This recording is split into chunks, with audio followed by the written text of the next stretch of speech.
Mike Gallagher watched from his second-floor bedroom window as his wife passionately embraced Jake Williams, the man who always said he was his best friend, outside their home. He brought her home from the city center, where they spent several hours together. This meeting was their fifth date, and as Mike watched and listened to what they were talking about, he learned of their plan to further humiliate him. His so-called friend told Christy in no uncertain terms that he wanted to spend a whole week with her, but she, after thinking a little, shook her head with regret. "Not for a week, Jake, not yet," she said. "Maybe a weekend, but only on one condition." "What is the condition?" he asked. "You have to make Mike pay for our date," she blurted out, inspired by her idea. He laughed. "It sounds stupid," he said. "You know that I am much richer than him.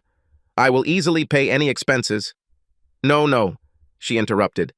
"You don't understand the most important part of this idea." "And what is the point?" Jake arched an eyebrow, looking at her questioningly. "Humiliation for Mike," she said. "Come on, honey. Admit that you like to humiliate him, don't you? Taunt him, making him feel like a piece of crap every time." "Well," Jake drawled. "You know, he's actually my best friend and I—" "Bullshit," the lover snapped, rolling her eyes. "What I know is that you like to fool him and humiliate him almost as much as I do. And it turns me on so much every time." She was so excited that she almost jumped on the spot. "Listen, Christy, let's better put an end to this long-running farce," he pleaded. "Come with me and just leave this sucker to his fate. I want to marry you and spend the rest of my life with you." She laughed. "I'll tell you what, stud," she finally said. "Let me make him pay the full bill for our hot weekend of wild sex, and I'll think about your offer, okay?" Jake sighed a little annoyed, but then grinned.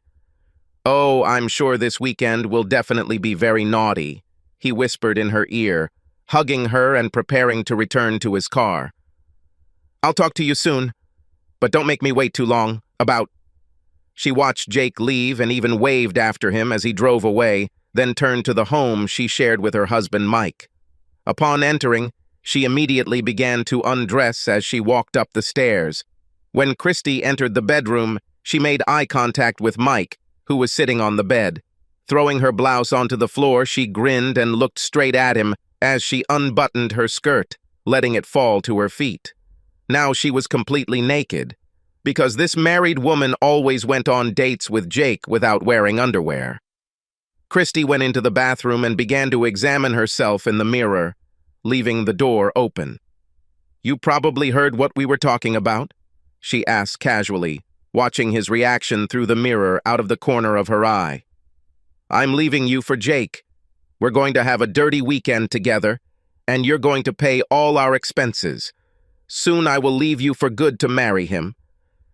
"I've been paying for everything since I married you 3 years ago," Mike said sadly. "I thought we were fine. I did nothing but love you with all my heart, and tried to show it every day. Don't you love me at all?"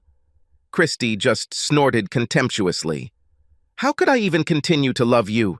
she asked sarcastically. "To me, you are nothing more than a slobber and a doormat who allows his best friend to date his own wife." Taking a moment to look away from the mirror, she saw Mike, turning to the window and dropping his shoulders, sniffling on the bed. "Oh, come on, be a man," she chuckled disdainfully in his direction. "So that's why you've been so disrespectful to me these last few months?" "What about your vows at the altar?" he asked quietly. "Do you really think that the words that I once foolishly said will stop me?" Her voice was full of irony. "The loser and weakling I see in this room doesn't deserve me. Please, Christy, please don't do this to me. I still love you, and your cruel words break my heart." Mike's voice trembled as he glanced over her luxurious figure.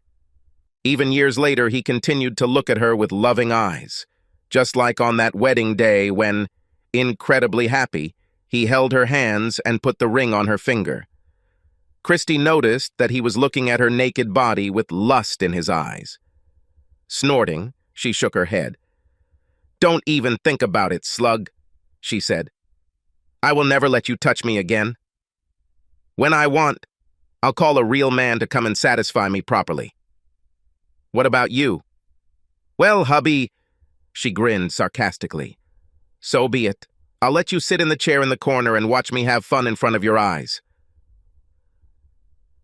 Carried away by her fantasies, Christy did not notice how, with every minute, the features of his always soft face turned to stone. The skin on his cheekbones became rigidly stretched, and his fingers involuntarily clenched into fists. "Damn you, bitch," Mike muttered dully, getting out of bed. Christy's hand, combing her curls, froze midway. For the first time, her gentle and loving husband uttered such rude words to her. Straightening up and turning her head, she watched with her eyes as he left the room and began to go down the stairs. Intrigued and partly a little alarmed, Christy threw the hairbrush into the sink, hurried downstairs after Mike, and saw him reach his hand towards the front door. "Where are you going? Will you go to the pub, get drunk and complain to the bartender about your worthless life? Or maybe you'll run to Mommy and cry on her shoulder like a child?" She chuckled sarcastically, standing on the steps of the stairs and placing her hands on her hips. Stopping for a moment at the door, he silently looked at her for several long seconds, with sadness in his eyes. Upstairs, in their former family bedroom, he realized that he had taken all he could from her and decided that he no longer owed this woman anything. "Goodbye, Christy," he finally said before slamming the door. She heard his car door open and then slam shut. The engine roared, and a few seconds later she saw him drive away. "Where is he going?" Christy wondered in bewilderment, but then just shrugged. "And God be with him," she thought carefree. "Good riddance to horned trash." She grabbed her phone and dialed a familiar number. "Hello, love," she cooed. "My slug has crawled out of the house somewhere, so why don't you come and have sex with me? Are you leaving already? Hurry up, I can't stand it." 3 days later, Michael drove up to the house. Opening the garage door with a signal from inside his car, he drove inside and closed the large door. Grabbing his briefcase, he purposely walked into the house. Christy was sitting at the kitchen table at this hour of the morning, reading the newspaper and drinking coffee. Michael didn't say a word to her, simply walking past his wife, who raised her head, and proceeded to his home office. Captivated by curiosity, Christy hastily stood up from the table, walked to the door of his office, and tried to enter. She turned the knob, but the door was locked. "Strange," she thought. "My husband never locked this door." She knocked on the heavy wooden upholstery, and when the lock clicked a few seconds later, she turned the knob. Opening the door, she saw him sitting at his desk. He carefully looked at a map of some area on his computer. Christy knew that Mike was in the process of designing a housing development around one of the many lakes in the area, and decided that the map showed exactly what he was working on. "What do you want?" he asked abruptly, looking up at her with a heavy gaze. For a moment she recoiled and felt unsure. He had never been harsh with her before, but on the other hand, she realized that she had been acting rather disrespectfully towards him lately. I was worried," she answered, managing to clear her throat of the sudden hoarseness. "You left 3 days ago, and I haven't heard anything about you. I tried to call you on your mobile, but you never answered. Are you sure you really cared about me?" he asked, the question with obvious sarcasm. Christy paused for a moment. Was it really her Mikey? He looked like Mike, sounded like Mike, but there was something a little different about him, like he had changed inside. Perhaps she had gone too far with him. She tried to reach out to stroke his cheek, but he managed to evade her touch. "Don't you want to kiss your wife?" she asked offendedly. "It's been 3 whole days since I last saw you." He studied her for several moments, as if she were some kind of disgusting insect that had to be examined under a microscope. Then he shook his head negatively. "No," he said, returning to his computer. "Please close the door when you leave." Now, Christy was truly confused. Her husband never refused her attention and always kissed her at every opportunity. This same man, sitting imperturbable in front of her, was so cold. She backed away, carefully closed the door to his office and immediately headed to the master bedroom to get her phone. She dialed a familiar number, and the man answered after the first ring. "Jake, he's back," Christy said. "But I don't know. Something is wrong." It was as if he had become a completely different person. He didn't even kiss me when he entered the house. "Don't worry so much about it, honey," Jake hummed into the phone soothingly. "He probably just realized that you're leaving him and there's nothing he can do to stop you. I'll arrive in the evening, and the two of us will take care of everything. Just let me talk to him for a few minutes and I'll sort it out." "Okay," Christy said, not too confidently. "I hope you're right and everything will be okay. Until the evening, my sweet, I kiss and love you." Michael heard half of her conversation and smiled as he went back to his computer. That evening, Jake pulled into Mike's driveway. Christy opened the door and let him in, throwing her arms around his neck and kissing him passionately as he entered. "Where is he?" Jake asked when she pulled away from him. Christy pointed to the office door. "He sat there all day," she said. "Let me have a few words with him alone," said the lover, heading towards the office door. "It does not take a lot of time." He knocked on the door, finding it locked. "Mike, it's me, Jake, your friend. Can we talk for a few minutes?" The door lock clicked and Jake stepped inside. He smiled friendly and wanted to move forward, extending his hand. But after taking a couple of steps, he stopped. The owner of the house sat at the table, leaning back in his chair, and looked intently at Jake, without even making an attempt to move. The smile faded from the guest's lips, and his hand, which had been hanging absurdly in the air, slowly dropped down. "Close the door behind you and sit down," Michael commanded, pointing to an empty chair. Jake closed the heavy door and sat down, and Michael slowly poured himself a drink. "Aren't you going to offer your friend a drink?" Jake asked, as the owner of the office screwed the cap on the bottle of scotch and placed it back on the counter. Michael looked straight at him for a moment, as if he were empty. "Friend? Are you really my friend?" Michael asked. Jake looked embarrassed, looking away. Damn, Christy was right. Now sitting in front of him was no longer the weak, pliable beta male he was used to dealing with. "Of course," Jake said. "I've been your best friend for many years, remember?" Michael chuckled. "Best friend, right?" he drawled, as if tasting and rolling this simple phrase on his tongue. "Tell me, my dear." Best friend? What kind of friend is this who steals the wife of his old friend? Mike, I'm sorry that..." Jake began before he was interrupted. "You can't wait to get Christy, right?" he asked. Jake nodded his head. "How strong do you want her? In other words, how much do you think she's worth? What are you talking about?" "I don't know what you mean, Mike," Jake said, puzzled. "Don't play dumb, Jake," Michael said with a grin. "You are a very experienced business person, with a strong commercial acumen. Otherwise, you would not be able to earn all these millions of yours. You know that for any transaction, you always have to pay a certain price. So I'll repeat my question. How valuable is Christy to you?" I don't know," Jake muttered, confused. "It seems you want to offer me something?" "I guessed it right, buddy," Michael confirmed with a wry grin. "I really like your new Bentley. How much did you pay for this thing?"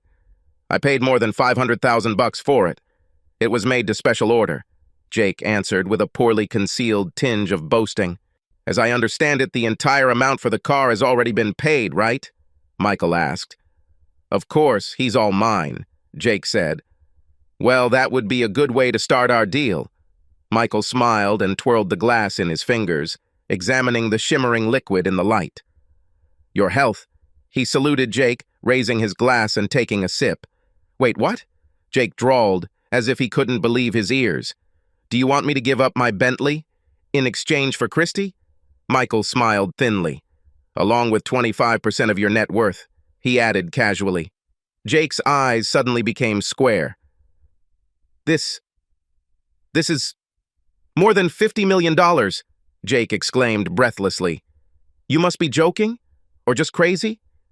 According to my research, that's exactly $52,450 plus 25 cents, Michael said, glancing briefly at his computer. And you're wrong. I'm serious. Absolutely serious. Jake jumped up from the offered chair and began nervously pacing around the office from corner to corner, muttering something under his breath and occasionally casting hostile glances at Michael. He sat calmly at his desk, absent-mindedly sorting through papers, and did not seem to pay much attention to his friend's movements. Finally, he stopped his Brownian movement around the office and flopped back onto his chair, looking at Michael with tension. So you want my car and 25% of my net worth in exchange for Christy? Jake asked. Christy was right. In front of him was not the same person whom he was used to so easily manipulating. Why do I even need to think about this? I already have your wife. Chuckling, Michael opened one of the documents on his computer and printed it out. Pulling out a sheet of paper from the printer that beeped briefly, he handed it to Jake. Yes, but what do you think will happen when your board of directors and your shareholders get this one day? Do you think you will remain as rich and powerful when this scandalous document hits the media? I doubt it, Michael remarked, pouring himself another scotch. This is blackmail, Jake croaked strainedly, having read the letter, which described in detail all the facts and details of their affair, as well as how he and Christy had mentally abused Mike for a long time and humiliated his dignity. Maybe. Think what you want, but my offer is only valid until noon tomorrow, said Michael. After 12 hours, it will increase to 50% plus a controlling stake in your company. You want Christy? That's my price. Yes! This is highway robbery! Jake exclaimed angrily, throwing up his hands. You'll never get away with this. Maybe yes, maybe not, Michael said thoughtfully, sipping his drink. I know that you want her, although only God knows, he shrugged, why you need her, but this is my price. And I'll tell you something else. If you accept my offer without any conditions, I will make sure that you two spend the rest of your lives together. I will disappear and never bother you again. Isn't this what you want? Well, yeah, I'd love to spend the rest of my life with Christy, Jake said. Michael smiled. Here you see? If you agree to this, I'll even promise to cook a festive dinner for you two, Michael offered. What do you say to this? I need some time to think about everything, Jake replied. Michael nodded his head in understanding. I will give you until tomorrow noon. And don't forget, he added, defiantly arching his hand and tapping his fingernail on the dial of his wristwatch. Time has passed. The former friend took a handkerchief from his breast pocket and impulsively wiped it on his face and neck, sweating from excitement. Now, please close the door behind you when you leave, Michael added, indicating that the meeting was over. I won't keep you any longer. Jake stood up in confusion and walked out of the office on stiff legs. The owner of the office watched through the curtains as Jake and Christy left the house. He smiled and made several calls. Christy returned home only early in the morning, in her lover's car. Michael heard them talking in the driveway. Just think, Jake said. In just a couple of days, we can start our new life, free from Mike. Now, let me come inside and taste the taste of these breakfast muffins, he added, grabbing Christy's firm ass. She giggled and pulled his hand away. Not now, but soon enough, she promised. I can't wait to have Mike serving us as a waiter. Christy kissed him and watched Jake drive away. Then she entered the house and saw a light in her husband's study. I wonder if he was there all this time, she thought. She tried the door, but it was locked. Mike, she called through the door. I want... Go away. Michael's voice reached her. Christy stomped around the locked entrance a little more, listening, but then decided not to put any more pressure on him. She was more than concerned about her husband's strange behavior and went up to the master bedroom. The next morning, Michael received a short message from Jake. Agreed. He immediately responded with the offshore account number and a warning that he would monitor the transfer of funds to ensure the transaction was completed. A couple of hours later, Michael confirmed that the agreed amount was fully received, after which he instantly transferred it further, dividing it between several other accounts, to which he had exclusive access. After finishing his money matters, he sent messages to Jake and Christy. "Dinner is today, at my expense. Be here exactly at 19 p.m. He went to get the ingredients he needed for dinner that night and returned an hour later, busy in the kitchen. Michael loved to cook, and there was something particularly sentimental and bittersweet about tonight's farewell dinner for him and his guests. Christy returned home around 6 p.m. that evening and went straight to the kitchen. She had never seen or had any idea until this evening that her husband could cook, but, apparently, he knew a lot about the kitchen. Whatever he was cooking smelled absolutely delicious. "I didn't even know that you could cook," she said with genuine surprise. He looked at her with a raised eyebrow and leaned both hands on the table before speaking. "You don't know much about me at all," he answered, wiping his palms with a rag. "Maybe if you stayed at home from time to time, instead of running away to your lover, you would learn something too. At least I learned a lesson and learned how to stand up for myself. Now go and get yourself in order. Your gentleman will come soon." She again, like yesterday, tried to kiss him on the cheek, but he turned his head away and pulled away to avoid the touch. Christy backed out of the kitchen and then ran up the stairs, a tear running down her face. "What have I done?" she asked herself. A few minutes before 7, Jake appeared and pressed the bell at the entrance. Michael opened the door and let him inside.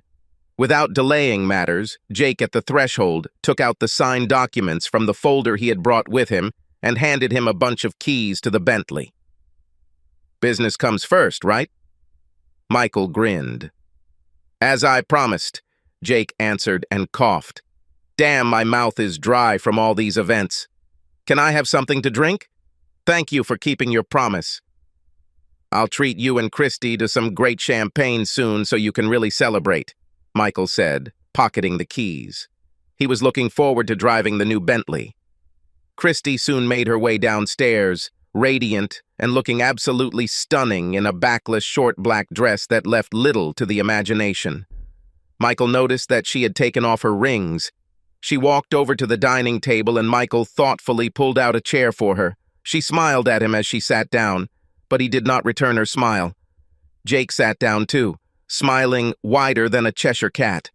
"You look beautiful, my dear," he told her, kissing her hand and looking at her with adoration. "And I see that you have finally taken off your rings. This is very good." She smiled again as Michael brought 2 glasses of champagne and placed them on the table in front of them. He returned to the kitchen and returned a minute later, carrying a large dish in his hands. When he removed the lid, a cloud of steam escaped, and they all enjoyed the aroma of Michael's lasagna. "Smells divine, Mike," Jake admitted, straightening the napkin on his lap. "Perhaps you have missed your true calling." Michael said nothing as he served 2 portions, one on each plate. Christy took the instruments in her hands, but stopped, raising her gaze to him. "Aren't you going to join us?" she asked. Michael shook his head, pouring champagne into tall glasses. "No," he answered. "This festive dinner is intended only for the 2 of you. I don't want to stop you from enjoying your food and each other." Michael stepped aside and watched for a while as the lovers sipped champagne, toasting each other and their happy future together. Soon they stopped paying attention to him and did not even notice how he retreated to his office with a wry smile on his face. Sinking into a chair, he looked at his watch. Any moment now, Michael thought. And indeed, very soon he heard 2 dull blows and the rattling of a fallen fork. Walking out of the office and looking into the dining room, he saw Christy and Jake slouched in their chairs. Jake's pale face crushed a plate of half-eaten lasagna, and his left arm hung almost to the floor. Christy's body, with her dress riding up on her hips, slid a little from the chair, seductively exposing the strings of her stockings. Her head bowed to her chest, and on the floor, under her hand, leaning back on the arm of the chair, fragments from a broken glass scattered. Okay, he thought. They'll be out for at least 6 hours. Michael changed his clothes and got to work, stripping both lovers naked, intertwining their bodies and tying their arms and legs around each other.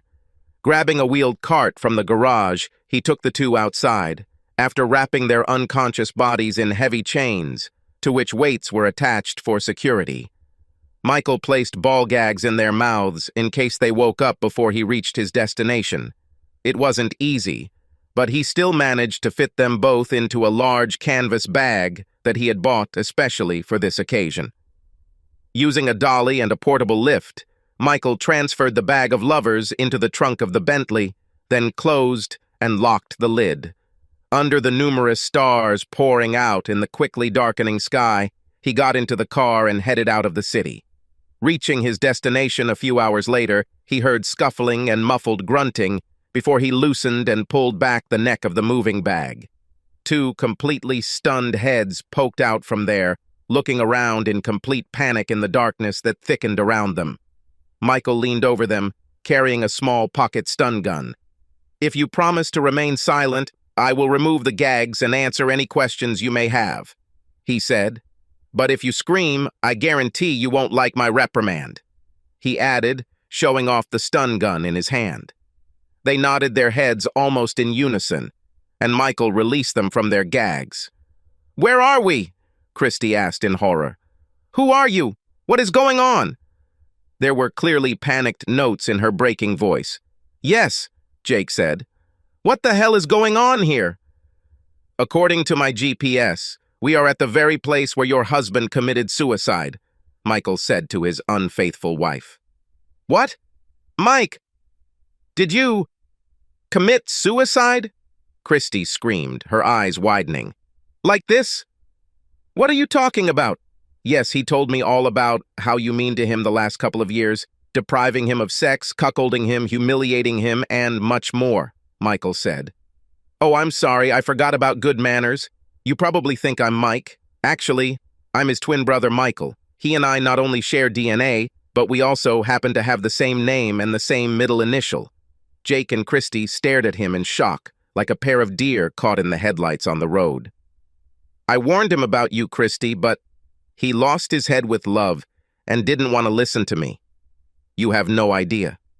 How close I was, Michael brought his thumb and forefinger almost together. To intervene and say something at that moment when the preacher said, "If anyone has a reason why these two should not marry, let him say so now." But then, I didn't do anything, and I still blame myself for it, he added bitterly. Were you at our wedding?" Christy asked in amazement. "I don't remember seeing you. I was dressed so as not to attract too much attention to myself," said Michael. "You see, Christy, although outwardly Mike and I have a lot in common, in reality, we are completely different. He was a patient and kind-hearted man who always got along with everyone around him. Unlike me, he avoided conflicts in every possible way. And most importantly, he loved you with all his heart and was willing to put up with almost anything just to make you happy. I, on the other hand, I saw right through you from the very beginning. I was sure that you were an insidious bitch who would cheat on him at the first convenient and profitable opportunity for you. How did I know this? Well, you can call it intuition, sixth sense, or insight. It doesn't matter. For Mike's sake, I just hoped I was wrong about you, but unfortunately for him, I was right," he added dejectedly, clasping his fingers tightly and looking off into the distance. "Mike never said anything about having a brother," Christy muttered in shock. "Yes, because I urgently asked him about it," Michael said. "You see, officially I don't exist. I would tell you why, but then I would have to kill you. Although, wait a minute." He threw back his head and laughed. "As you can see, it's dark enough now that you probably won't recognize your surroundings," Michael continued after he finished laughing at his own joke. "If you're still wondering, we're in the deepest part of the Bottomless lake, the very place where Mike ended all that crap a few days ago. You see, Christy, he couldn't take what you did to him anymore, and he took the easiest and fastest way out. I tried to stop him, but he was inconsolable."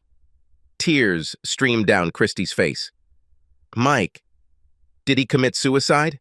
she asked in a trembling voice. My God, I never wanted him to die. Bullshit, lying bitch, Michael snorted contemptuously. You yourself threw it in his face that you didn't love him. You might as well put a gun to his head and pull the trigger. Michael looked at Jake. As for you, asshole, you've been pretending to be his best friend all these years, and you still haven't answered my question. What kind of friend is this who steals his friend's wife? Why are you keeping silent? Do you lower your head? Maybe you finally feel ashamed? Michael asked with open sarcasm. The truth is, you little bastard was never his friend. You used him to get what you wanted. You loved playing on his feelings, cuckolding him, and humiliating him every chance you got. But you promised me that Christy and I would spend the rest of our lives together, remember? Jake asked hoarsely. He raised his head and practically growled, glaring at his captor with anger. You lied to me. You fooled me. Michael just laughed. You're right. I told you that you two would spend the rest of your lives together. And I didn't lie about that, Michael said. I just didn't say that your lifespan will suddenly be shortened sharply. So, yes, your future life together will be stormy, but very short. You will even die together on the same day, as in all these romantic stories. Michael grinned. And it will be well-deserved, damn it, since you two conspired against my brother. Please don't do this to me, to us, Christy begged, sobbing, tears rolling down her cheeks. Mikhail looked at her coldly and gloomily. Mike told me that he begged you with the same words before you humiliated him and cuckolded him with your lover. He was just crushed when he told me about it, Michael said. But then you just laughed in his face and told him to come to terms with the role of the cuckold that you had prepared for him. Well, bitch, now it's your turn to accept the inevitable. You're just a crazy psycho, she squealed and twitched inside the bag. Release us immediately. You won't get away with this. Michael shrugged. Maybe not. Maybe yes, he said. But once your goodbye message is found on your computer, it won't matter anymore. Although, he chuckled, I must admit that this is a very, very touching and heartwarming letter. But let's change the subject. You probably know that no one has ever found the bottom of this lake. It's not for nothing that they call him Bottomless. And there's enough weight on that chain wrapped tightly around the two of you to make sure your descent is swift. Michael reached out and tugged at the jingling links of the chain. Both accomplices, as if paralyzed, stared at him with round eyes in horror. Both were trembling violently. I estimate that you two will last no more than 60 seconds before losing consciousness. You may even live a few more minutes after this. Well, it's time to say goodbye. Michael sighed with a wry smile. It's a pity that this time we have to do without a priest, rings, solemn music, and an official ceremony. Well, anyway, I hope you still like your honeymoon. Enjoy. Michael completely untied the bag and, straining with all his strength, turned it over until the pair of lovers, twitching desperately, struggling with each other and screaming in horror, splashed into the water. Bon voyage, he said quietly at the end, watching as the silvery cocoon of chains, palely dimming, disappeared into the inky depths, and many bubbles floated to the surface. Soon, the bubbles stopped appearing, and silence reigned again over the dark surface of the lake, cut only by a glittering path of moonlight. Michael started the quietly rattling boat engine and headed back to the bay pier, guided by the pier lights breaking through the early morning fog. There he moored the boat, turned off the engine and jumped into the Bentley, parked secluded in the thick shadow of the docks. Turning the key in the ignition, accompanied by the soft purr of the revived engine, he made a mental note. Burn the bag to destroy all traces of its previous contents. He then took his phone out of his inner pocket and sent a short text message. It is done. The answer came almost instantly. Thank you, brother. Enjoy the ride. Subscribe to our channel so that your second chaff doesn't cheat on you, and go ahead and listen to the next story, because this story is nothing compared to the next one. If you're under 18, don't even think about listening to the next one.